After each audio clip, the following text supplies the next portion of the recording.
പാഴാക്കല്ലേ പ്രിയ കൂട്ടരേ.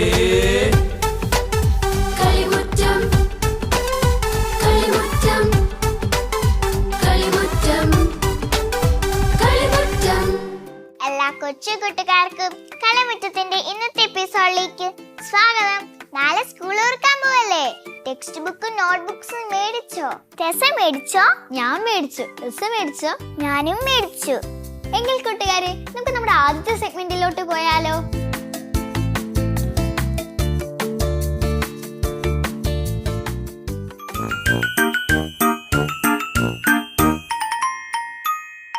Hello കൂട്ടുകാരെ, എല്ലാവർക്കും സുഖമാണോ? ഞാൻ നിങ്ങളുടെ സ്വന്തം പുള്ളിമാൻ. നിങ്ങൾക്കെല്ലാവർക്കും സുഖമാണോ? കഥ കേൾക്കാൻ റെഡിയാണോ? അതിനു മുൻപേ നമുക്ക് എല്ലാവർക്കും ഒന്ന് പരിചയപ്പെട്ടാലോ? താറാവിന്റെ പേരെന്താ? ക്രിസ് ആന്റണി. ഏത് കാട്ടിൽ നിന്നാ വരുന്നത്? ആലപ്പുഴ. തത്തമ്മയുടെ പേരെന്താ? ക്രിസ്റ്റീന. ഏത് കാട്ടിൽ നിന്നാ വരുന്നത്? മഞ്ചാടിക്കാട്ടിൽ നിന്ന്. ഓന്തിന്റെ പേരെന്താ? ആൽബർട്ട്. ഏത് കാട്ടിൽ നിന്നാ വരുന്നത്? കുറ്റിക്കാട്. കരടിക്കുട്ടിന്റെയോ? ആമി. ഏത് കാട്ടിൽ നിന്നാ വരുന്നത്? കുറുപ്പമ്പടി. നമുക്ക് കഥ കേട്ടാലോ? യേശു പ്രവർത്തിച്ച ഒരു രോഗശാന്തിയെപ്പറ്റി നമുക്കിന്ന് കേൾക്കാം. യേശു യഹൂദരുടെ പ്രധാന തിരുനാളിന് ജെറുസലേം ദേവാലയത്തിലേക്ക് പോകുകയായിരുന്നു. അവിടെ ബെത്സേദ എന്ന് പറയുന്ന ഒരു കുളമുണ്ട്. ബെത്സേദയോ? ആ കുളത്തിന് 5 കവാടങ്ങളുമുണ്ട്. 5 കവാടങ്ങളോ? ആ 5 കവാടത്തിൽ കുഷ്ഠരോഗികളും മുടന്തരും തളർവാദ രോഗികളും അന്ധരുമെല്ലാം താമസിച്ചിരുന്നു. എന്തിനാണെന്നറിയാമോ? അവിടെയുള്ള ആളുകൾ ഒരു കാര്യം വിശ്വസിച്ചിരുന്നു. ആ കുളത്തിലെ ജലം മാലാഖ വന്ന് ഇളക്കും. വെള്ളം ഇളകുന്ന സമയത്ത് ആ കുളത്തിൽ ആരാണോ ആദ്യം ഇറങ്ങി കുളിക്കുന്നത് അവർക്ക് രോഗശാന്തി ലഭിക്കുമായിരുന്നു. ഇങ്ങനെ അവർ വിശ്വസിച്ചതുകൊണ്ട് രോഗമുള്ള എല്ലാ ആളുകളും ആ കവാടത്തിൽ വന്നാണ് താമസിച്ചിരുന്നത്. എന്തിനായിരുന്നു? വെള്ളമിളകുമ്പോൾ പെട്ടെന്ന് കുളത്തിലേക്ക് ഇറങ്ങുന്നതിനായിട്ട്. അങ്ങനെ യേശു അതിലെ പോയിക്കൊണ്ടിരുന്നപ്പോൾ 38 വർഷമായി തളർവാദം ബാധിച്ച് കിടപ്പിലായ ഒരു രോഗിയെ പറ്റി കേട്ടു. ആ രോഗിയെ സഹായിക്കാൻ ആരും ഉണ്ടായിരുന്നില്ല. അതുകൊണ്ട് തന്നെ വെള്ളമിളകുമ്പോൾ ആദ്യം ആ രോഗിക്ക് വെള്ളത്തിൽ ഇറങ്ങുവാനും സാധിച്ചിരുന്നില്ല. അങ്ങനെ ഇരിക്കെ യേശു ഈ രോഗിയെ പറ്റി കേട്ട് തളർവാദ രോഗിയുടെ അടുക്കൽ ചെന്ന് ചോദിച്ചു. അപ്പോ ഈശോ തളർവാദ രോഗിയോട് എന്താ പറഞ്ഞത്? നീ സുഖം പ്രാപിക്കാൻ ആഗ്രഹിക്കുന്നുണ്ടോ? അപ്പോൾ തളർവാദ രോഗി കരഞ്ഞുകൊണ്ട് യേശുവിനോട് പറഞ്ഞു, വെള്ളമിളകുമ്പോൾ എന്നെ സഹായിച്ച് കുളത്തിലേക്ക് ഇറക്കുന്നതിനായിട്ട് ആരുമില്ല. അതുകൊണ്ട് തന്നെ എനിക്ക് ആദ്യം കുളത്തിൽ ഇറങ്ങുവാനും സാധിക്കില്ല. ഞാൻ ഇറങ്ങുമ്പോഴേക്കും ആരെങ്കിലും കുളത്തിൽ ഇറങ്ങിയിട്ടുണ്ടാകും. അതുകൊണ്ട് എനിക്ക് ഇതുവരെയും രോഗം സുഖപ്പെടാനായി സാധിച്ചിട്ടില്ല. യേശു അവൻ്റെ സങ്കടം കണ്ടിട്ട് അവനോട് യേശു പറഞ്ഞു, നിന്റെ കിടക്കയും എടുത്ത് നടക്കുവാൻ. ഉടനെ തന്നെ തളർവാദ രോഗിക്ക് കിടക്കയും എടുത്ത് നടക്കുവാനായി സാധിച്ചു. അവൻ യേശു പറഞ്ഞതുപോലെ കിടക്കയും എടുത്ത് നടന്നു. പക്ഷെ അന്നൊരു സാബത്ത് ദിവസമായിരുന്നു. സാബത്ത് ദിവസത്തിന്റെ പ്രത്യേകത എന്താണെന്നറിയാമോ? സാബത്തിൽ ഒരു ജോലിയും ചെയ്യാൻ പാടില്ല. അതെ, യഹൂദ നിയമം അനുസരിച്ച് സാബത്ത് ദിവസം ഒരു ജോലിയും ചെയ്യുവാൻ പാടില്ലായിരുന്നു. പക്ഷേ ഈ തളർവാദ രോഗി തന്റെ കിടക്കയും എടുത്തു പോകുന്നത് ദേവാലയത്തിലെ ഒരു പുരോഹിതൻ കണ്ടു. പുരോഹിതൻ തളർവാദ രോഗിയോട് ചോദിച്ചു, ഇന്ന് സാബത്ത് ദിവസമാണ്. നീയൊരു യഹൂദനായിട്ട് ഇന്ന് ഒരു ജോലിയും ചെയ്യാൻ പാടില്ല എന്നുള്ള കാര്യം അറിയാമല്ലോ. പിന്നെ നീ എന്തിനാണ് കിടക്കയും എടുത്ത് നടക്കുന്നത് എന്ന് പുരോഹിതൻ ചോദിച്ചു. അപ്പോൾ ആ സുഖപ്പെട്ട രോഗി പുരോഹിതനോട് പറഞ്ഞു, ഞാൻ 38 വർഷമായി തളർവാദം ബാധിച്ച് കിടപ്പിലായിരുന്നു. ഇന്ന് എന്നെ ഒരു മനുഷ്യൻ സുഖപ്പെടുത്തി. ആ മനുഷ്യൻ എന്നോട് പറഞ്ഞു തൻ്റെ കിടക്കയും എടുത്ത് നടക്കുവാൻ. അങ്ങനെ ഞാൻ തൻ്റെ കിടക്കയും എടുത്ത് നടന്നതാണെന്ന് ആ രോഗി പുരോഹിതനോട് പറഞ്ഞു. അപ്പോൾ പുരോഹിതൻ രോഗിയോട് ചോദിച്ചു, നിന്നോട് ആരാണ് കിടക്കയും എടുത്ത് നടക്കുവാൻ പറഞ്ഞതെന്ന്. അപ്പോൾ യേശുവിനെ കാണിക്കുന്നതിനായി തളർവാദ രോഗി തിരിഞ്ഞു നോക്കിയപ്പോഴേക്കും യേശു ആ വഴി കടന്നു പോയിരുന്നു. പിന്നീട് തളർവാദ രോഗി ദേവാലയത്തിൽ സമയം ചെലവഴിച്ചപ്പോൾ യേശു തളർവാദ രോഗിയുടെ അടുക്കൽ ചെന്ന് പറഞ്ഞു, ഇതിൽ കൂടുതൽ ഒന്നും സംഭവിക്കാതിരിക്കാൻ മേലിൽ നീ പാപം ചെയ്യരുത് എന്ന്. അപ്പോൾ തളർവാദ രോഗിക്ക് മനസ്സിലായി തന്നെ സുഖപ്പെടുത്തിയത് യേശുവാണെന്ന്. പുരോഹിതന്റെ അടുക്കൽ ചെന്ന് തളർവാദ രോഗി സന്തോഷത്തോടെ പറഞ്ഞു, എന്നെ സുഖപ്പെടുത്തിയത് യേശുവാണെന്ന്. ഇതറിഞ്ഞ പുരോഹിതൻ യേശുവിന്റെ അടുക്കൽ ചെന്ന് ചോദിച്ചു, നീ ഒരു യഹൂദ ഗുരുവല്ലേ? സാബത്ത് ദിവസം ഒരു ജോലിയും ചെയ്യുവാൻ പാടില്ല എന്നുള്ള കാര്യം നിനക്കറിയാവുന്ന കാര്യമാണല്ലോ. ആഴ്ചയിൽ ബാക്കി 6 ദിവസമുണ്ട്. ആ 6 ദിവസവും നീ ജോലി ചെയ്തുകൊള്ളൂ. പിന്നെ എന്തിനാണ് സാബത്ത് ദിവസം നീ കിടക്കയും എടുത്ത് നടക്കുവാൻ ആ തളർവാദ രോഗിയോട് പറഞ്ഞത്? നീ എന്തിനാണ് സാബത്ത് ദിവസം തന്നെ അവനെ സുഖപ്പെടുത്തിയത് എന്നെല്ലാം പുരോഹിതൻ യേശുവിനോട് ചോദിച്ചു. പുരോഹിതനോട് ഈശോ എന്താ പറഞ്ഞത്? എന്റെ പിതാവ് എപ്പോഴും പ്രവർത്തിച്ചുകൊണ്ടേയിരിക്കും, അതുകൊണ്ട് ഞാനും എപ്പോഴും പ്രവർത്തിച്ചുകൊണ്ടേയിരിക്കുമെന്ന്. ഈ മറുപടി പുരോഹിതനത്ര പിടിച്ചില്ല. പുരോഹിതനാണെങ്കിൽ യേശുവിനെ ശിക്ഷിക്കണമെന്ന് ആലോചിച്ചിരുന്നു. ആ സമയം തന്നെ യേശു അവരുടെ മുൻപിലൂടെ കടന്നും പോയി. ഈ കഥ നിങ്ങൾക്കെല്ലാവർക്കും ഇഷ്ടമായോ? ഈ കഥയിൽ നിന്നും നിങ്ങൾക്ക് എന്താ മനസ്സിലായത്? ദൈവത്തിന്റെ പദ്ധതി അനുസരിച്ചായിരിക്കും നമ്മുടെ ജീവിതം. നമ്മുടെ ജീവിതത്തിൽ ഓരോന്നും നടക്കുന്നത് ദൈവത്തിന്റെ പദ്ധതി പ്രകാരമാണ്. അതിനെ നാം പഴിച്ചിട്ട് കാര്യമില്ല. നമുക്ക് എന്തെങ്കിലും കുറവുകളുണ്ടെങ്കിൽ അത് ദൈവം മുൻകൂട്ടി കണ്ടിട്ട് തന്നെയാണ് നമുക്ക് നൽകിയിരിക്കുന്നത്. അതിനെ ഓർത്ത് ഒരിക്കലും സങ്കടപ്പെടേണ്ട ആവശ്യമില്ല. കൃത്യസമയത്ത് തന്നെ ദൈവം നമ്മുടെ ജീവിതത്തിൽ ഇടപെടും. കൂട്ടുകാരി, പുള്ളിമാൻ പറഞ്ഞ കഥ നിങ്ങൾക്കെല്ലാവർക്കും ഇഷ്ടമായോ? നല്ല മെസ്സേജ് ഉള്ള കഥയായിരുന്നല്ലേ? എനിക്കൊത്തിരി ഇഷ്ടമായി. നിങ്ങൾക്ക് ഇഷ്ടമായോ? എങ്കിൽ കൂട്ടുകാരി, നമുക്കൊരു ബൈബിൾ വചനം കാണാതെ പഠിച്ചാലോ?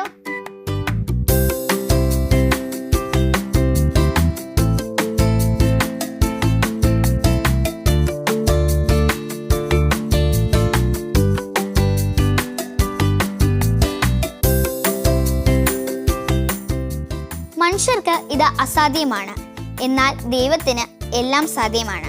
മത്തായി 19:26 വാക്യം. കൂട്ടുകാരെ, നിങ്ങൾ ഈ ബൈബിൾ വാക്യം കാണാതെ പഠിക്കണേ.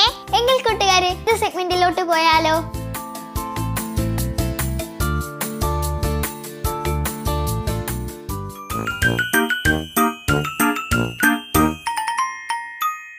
മാലാഖേ. ഹായ് എന്നെ മോളെ. ഹായ് മാലാഖേ. എന്തുണ്ട് എന്നെ മോളെ വിശേഷങ്ങൾ? സുഖമായിട്ടിരിക്കുന്നു മാലാഖേ. ആഹാ, എങ്കിൽ അന്നമ്മളുടെ സ്കൂളിലെ വിശേഷങ്ങൾ എന്തൊക്കെയാ ഒന്ന് പറഞ്ഞേ. അന്നമ്മളുടെ ഈ കാവൽമാലാഖ അതൊക്കെ ഒന്ന് കേൾക്കട്ടെ. അതിനെന്താ മാലാഖേ, ഈ അന്നമോള് മാലാഖയോട് എല്ലാം പറയാലോ. മിടുക്കി ചക്കര കുട്ടി. പിന്നുണ്ടല്ലോ മാലാഖേ, ഇന്ന് ടീച്ചർ പാകിസ്ഥാനിൽ ഉണ്ടായിരുന്ന മാലാല യൂസഫ്സായ് എന്ന പെൺകുട്ടിയെ കുറിച്ച് ഞങ്ങളോട് പറഞ്ഞു. ആഹാ, അതെന്തായാലും നന്നായി. പിന്നെ നിങ്ങൾ കുട്ടികൾ ലോകത്തിന് വഴികാട്ടിയാകാൻ ശ്രമിക്കണമെന്നൊക്കെ ടീച്ചർ പറഞ്ഞു. അന്നമോൾ പറഞ്ഞ മാലാലയൊക്കെ ഇല്ലേ, ആ ബാലികയൊക്കെ ഒറ്റ ദിവസം കൊണ്ട് പ്രശസ്ത ആയതൊന്നുമല്ല കേട്ടോ. പിന്നെയോ? ഏറെക്കാലത്തെ കഠിനാധ്വാനം യാതനകളുമാണ് മാലാലയെ പ്രശസ്തിയിലെത്തിച്ചത്. 2013 ജനുവരിയിൽ മാലാല യൂസഫ്സായ് എന്ന പാകിസ്ഥാനി പെൺകുട്ടിയെ ജർമ്മനിയിലെ ഒരു പത്രം വിശേഷിപ്പിച്ചത് എന്താണെന്ന് അന്നമോൾക്ക് അറിയാവോ? ഇല്ലല്ലോ. എന്താ മാലാഖേ? ലോകത്തിലെ ഏറ്റവും പ്രശസ്തിയായ ബാലിക എന്നാ. മാലാലയെ പോലെ ലോകസമാധാനത്തിന് കൊതിച്ചിരുന്ന മറ്റൊരു ബാലികയുമുണ്ട് എന്നെ മോളെ. അതാരാ മാലാഖേ? സാമന്ത സ്മിത്ത് എന്ന അമേരിക്കൻ പെൺകുട്ടി. സാമന്തയെ പറ്റി കൂടുതൽ കാര്യങ്ങൾ എനിക്ക് പറഞ്ഞു തരാമോ മാലാഖേ? അതിനെന്താ, സോവിയറ്റ് യൂണിയനും അമേരിക്കയും തമ്മിലുള്ള ശീതയുദ്ധം അതിഭീകരമായി നടന്നുകൊണ്ടിരുന്ന കാലം. ഇരു രാഷ്ട്രങ്ങൾക്കുമിടയിലെ ബന്ധം എന്തുകൊണ്ട് ഇത്ര വഷളായി എന്ന് മനസ്സിലാക്കാൻ ശ്രമിക്കണമെന്നാവശ്യപ്പെട്ട് സാമന്ത സോവിയറ്റ് നേതാവ് യൂറി ആന്ദ്രപ്രോവിന് ഒരു കത്തെഴുതി. എന്നിട്ട് സോവിയറ്റ് ദിനപത്രമായ പ്ലാവ്ദയിൽ സാമന്തയുടെ കത്ത് പ്രസിദ്ധീകരിക്കപ്പെട്ടു. തുടർന്ന് 1983 ഏപ്രിലിൽ സാമന്തയെ ആന്ദ്രപ്രോവ് റഷ്യയിലേക്ക് ക്ഷണിച്ചു. എന്നിട്ട് സാമന്ത റഷ്യയിലേക്ക് പോയോ മാലാഖേ? പോയെന്ന് മാത്രമല്ല, സാമന്തയും അച്ഛനമ്മമാരും 2 ആഴ്ച ആന്ദ്രപ്രോവിന്റെ അതിഥിയായി സോവിയറ്റ് യൂണിയനിൽ താമസിക്കുകയും ചെയ്തു. ഗുഡ്വിൽ അംബാസഡർ എന്നാണ് പിന്നീട് സാമന്ത അമേരിക്കയിലും സോവിയറ്റ് യൂണിയനിലും അറിയപ്പെട്ടിരുന്നത്. കൊള്ളാമല്ലോ നമ്മുടെ സാമന്ത. എന്നാ എന്റെ അന്നമോള് മമ്മി വിളിക്കുന്നതിന് മുമ്പ് വേഗം വീട്ടിലേക്ക് പൊയ്ക്കോട്ടോ. ബായ് മാലാഖേ. ബായ് അന്നമോളെ. നിനക്ക് ഡാൻസ് ഇഷ്ടമാണോ? എനിക്ക് ഡാൻസ് ഇഷ്ടമില്ല, എനിക്ക് പാട്ടാ ഇഷ്ടം. എനിക്ക് ഡാൻസാ ഇഷ്ടം. എങ്കിൽ കൂട്ടുകാരെ, നമുക്ക് ഡാൻസ് കാണാൻ പോയാലോ?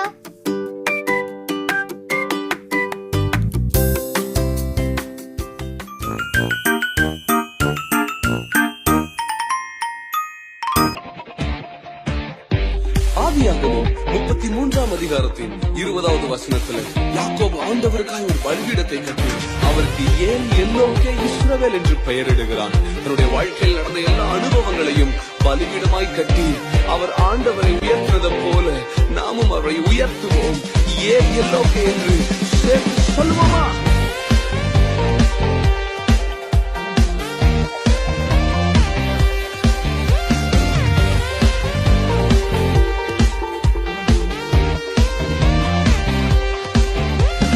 உம்மை நம்பி வந்தேன் நான் வெட்கப்படல, உந்தயவென்னை கைவிடல. உம்மை நம்பி வந்தேன் நான் வெட்கப்படல, உந்தயவென்னை கைவிடல. வெறும் கையாய் கடந்து வந்தேன், இரு பரிவாரங்கள் எனக்கு தந்தீர். வெறும் கையாய் கடந்து வந்தேன், இரு பரிவாரங்கள் எனக்கு தந்தீர்.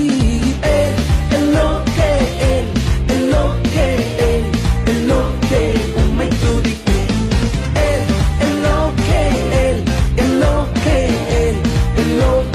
உம்மை துதிப்பேன்.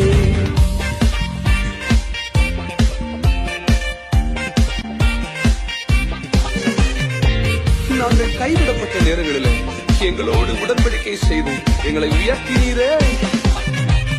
காயப்பட்டு நின்றேன், கண்ணீரில் சென்றேன், கலங்கின எனக்காக இறங்கி வந்தீர். காயப்பட்டு நின்றேன், கண்ணீரில் சென்றேன், கலங்கின எனக்காக இறங்கி வந்தீர். உடன்படிக்கை என்னோடு செய்து இழந்திட்ட யாவையும் திரும்ப தந்தீர். உடன்படிக்கை என்னோடு செய்து இழந்திட்ட யாவையும் திரும்ப தந்தீர்.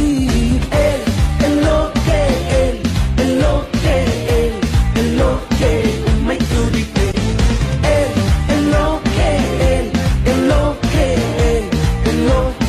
உம்மை துதிப்பேன். வேண்டினவர்கள் எல்லாம் விடைபெற்ற பொழுது எங்களுக்கு வேண்டியதெல்லாம் தந்திருக்கிறீங்களப்பா. நீங்க எங்களோடு இருக்கிறது தான் எங்களுக்கு பெரிய பொக்கிஷம். உம்மை துதிக்கிறோம் டாடி. வேண்டினோரெல்லாம் விடை பெற்ற போதும் வேண்டியதெல்லாம் எனக்கு தந்தீர். வேண்டினோரெல்லாம் விடை பெற்ற போதும் வேண்டியதெல்லாம் எனக்கு தந்தீர். பரதேசியாய் நான் தங்கினதை சுதந்திரமாக மாற்றி தந்தீர். பரதேசியாய் நான் தங்கினதை சுதந்திரமாக மாற்றி தந்தீர்.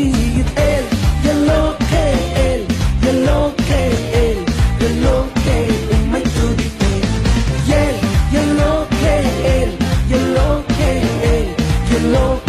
உம்மை துதிப்பேன்.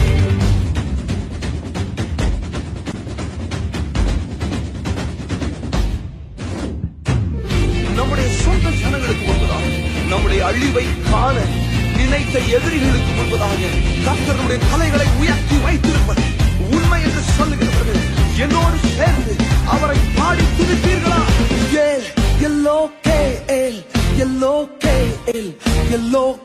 உம்மை துதிப்பேன். பெரும் கையாய் வந்தோம், ஆனா இன்னைக்கு எத்தனையோ பரிவாரங்களை கொடுத்து எங்க தலைகளை உயர்த்தி வைத்திருக்கிறீரே. நாங்கள் பாடிக்கொண்டே இருப்போம்ப்பா, மகிமைப்படுத்திக் கொண்டே இருப்போம்ப்பா. ஜனங்களே என்னோடு சேர்ந்து பாடுவீங்களா?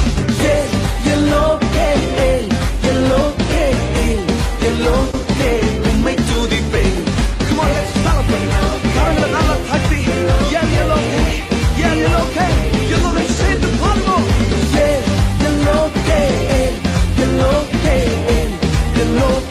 உம்மை துதிப்பேன். കൂട്ടുകാരെ, ശ്രാവിയോ കളിച്ച ഡാൻസ് നിങ്ങൾക്ക് എല്ലാവർക്കും ഇഷ്ടമായോ?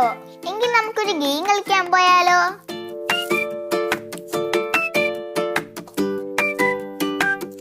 കൂട്ടുകാരെ, സാത്താൻ പലതരത്തിലുള്ള പാപങ്ങളുമായി നമ്മുടെ ജീവിതത്തിൽ വരാറുണ്ട്. അപ്പം നമ്മൾ ഈശോയോടൊപ്പം കൂട്ടുചേർന്ന് നമുക്ക് ഈ പാപങ്ങളെല്ലാം നീക്കിക്കളയാം. അതാണ് നമ്മുടെ ഇന്നത്തെ ഗെയിം. ഈ ബലൂണാണ് ഈശോ, ഈ കപ്പുകളാണ് സാത്താൻ കൊണ്ടുവരുന്ന പാപങ്ങൾ. എങ്കിൽ റിസ, നമുക്ക് ഗെയിം സ്റ്റാർട്ട് ചെയ്താലോ? ഓക്കെ.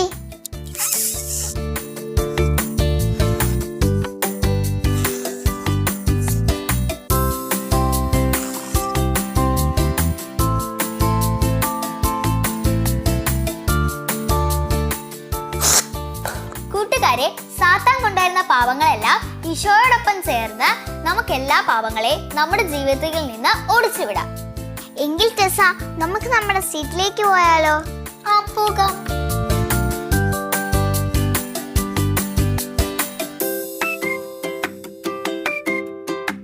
കൂട്ടുകാരെ, ഈ ആഴ്ച ബർത്ത്ഡേ ആഘോഷിക്കുന്ന കൊച്ചു കൂട്ടുകാരെ നമുക്കൊന്ന് വിഷ് ചെയ്താലോ?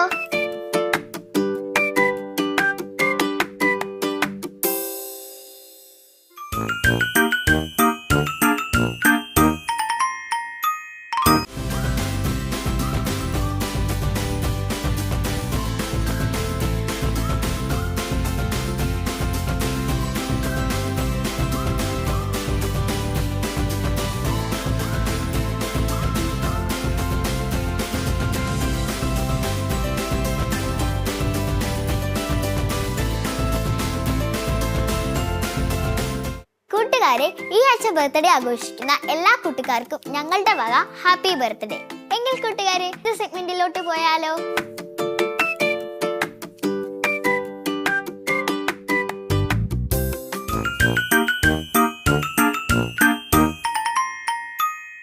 അമ്മേ, എൻ്റെ അമ്മേ, എൻ്റെ ഈശോയുടെ അമ്മേ, അമ്മേ എൻ്റെ അമ്മേ, എനിക്കീശോ തന്നൊരമ്മേ. അമ്മേ എൻ്റെ അമ്മേ, എൻ്റെ ഈശോയുടെ അമ്മേ, അമ്മേ എൻ്റെ അമ്മേ, എനിക്കീശോ തന്നൊരമ്മേ. ആവേ മരിയ കന്യാമാതാവേ, ആവേ മരിയ കന്യാമാതാവേ, അമ്മേ എൻ്റെ അമ്മേ, എൻ്റെ ഈശോയുടെ അമ്മേ, അമ്മേ എൻ്റെ അമ്മേ, എനിക്കീശോ തന്നൊരമ്മേ.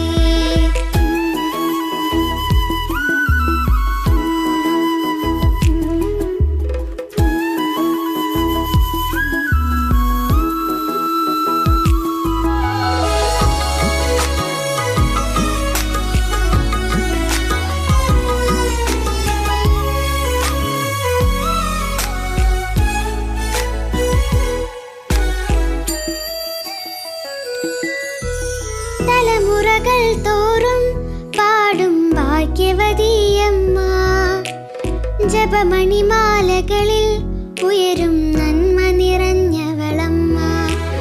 തലമുറകൾ തോറും പാടും ഭാഗ്യവതിയമ്മ, ജപമണിമാലകളിൽ ഉയരും നന്മ നിറഞ്ഞവളമ്മ. പറുദീസായായി അമ്മ ദൈവത്തിനു പാർക്കാൻ, പുണ്യാശ്രമമായി അമ്മ ഈശോയ്ക്കു വളരാൻ. പറുദീസായായി അമ്മ ദൈവത്തിനു പാർക്കാൻ, പുണ്യാശ്രമമായി അമ്മ ഈശോയ്ക്കു വളരാൻ. അമ്മേ എൻ്റെ അമ്മേ, എൻ്റെ ഈശോയുടെ അമ്മേ, അമ്മേ എൻ്റെ അമ്മേ, എനിക്കീശോ തന്നൊരമ്മേ. ആവേ മരിയ കന്യാമാതാവേ, ആവേ മരിയ കന്യാമാതാവേ, അമ്മേ എൻ്റെ അമ്മേ, എൻ്റെ ഈശോയുടെ അമ്മേ, അമ്മേ എൻ്റെ അമ്മേ, എനിക്കീശോ തന്നൊരമ്മേ.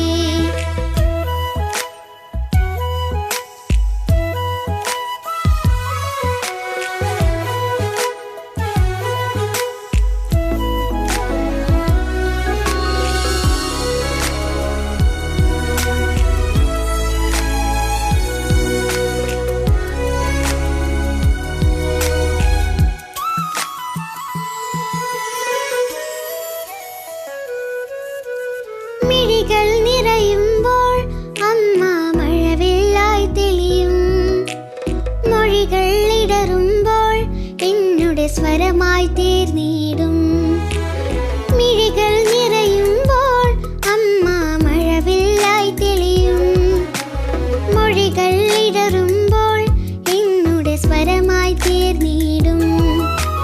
ദുഃഖമകന്നിടുവാൻ അമ്മേ പ്രാർത്ഥിച്ച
ഞാനൊരു ക്വസ്റ്റ്യൻ ചോദിക്കട്ടെ?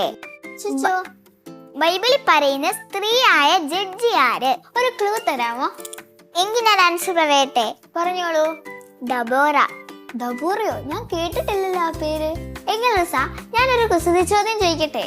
അതിനെന്താ, ചോദിച്ചോളൂ. അടി കിട്ടിയപ്പോൾ പിരിഞ്ഞു പോയി. ക്ലൂ തരാമോ? ക്ലൂ ഇല്ല. പാലാണോ? അല്ല. ഫ്രണ്ട്സ് ആണോ? എനിക്കറിയത്തില്ല. നിങ്ങൾ ഞാൻ ആൻസർ പറഞ്ഞോട്ടെ? ഓക്കെ. ജോർദാനിലെ നദി. ഈ ആഴ്ച കളിമുറ്റത്തിൽ ആര് വർഷപ്പടമാ സെലക്ട് ചെയ്തിരിക്കുന്നത്? നമുക്കൊന്ന് കണ്ടു നോക്കാം.